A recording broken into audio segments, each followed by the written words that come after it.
My name's Tara Kierans. I'm a services coordinator at the mental health charity SANE. I'm going to speak a bit about mental health and employment.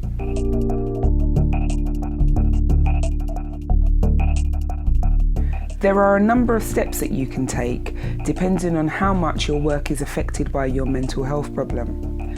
However, the first step involves talking about what you're going through. Making the choice to tell your employer is a personal one. It's worth bearing in mind that if you do speak to your employers, this could help you to get more support at work.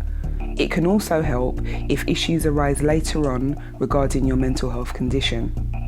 If you do decide to tell your employer, think about who you can speak to. Do you feel able to speak to your line manager?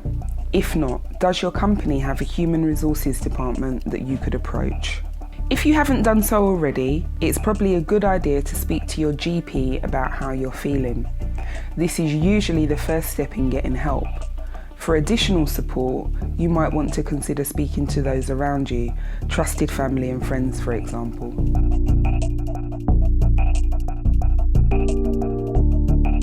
If you have a mental health condition, the law gives you the same protection as someone who has a physical illness.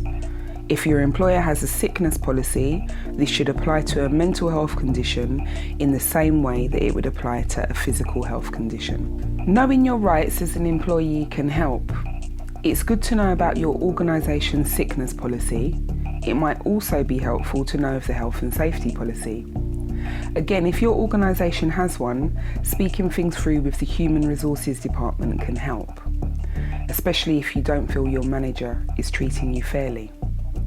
You can also seek information and advice from other agencies, for example, the Citizens Advice Bureau or ACAS. As with any illness that impacts on your ability to work, it would need to be confirmed by a medical professional, such as a GP, so that it can be dealt with under your company's sickness procedure. When you sign your employment contract, you accept the terms and conditions of employment, which includes your company's sickness policy.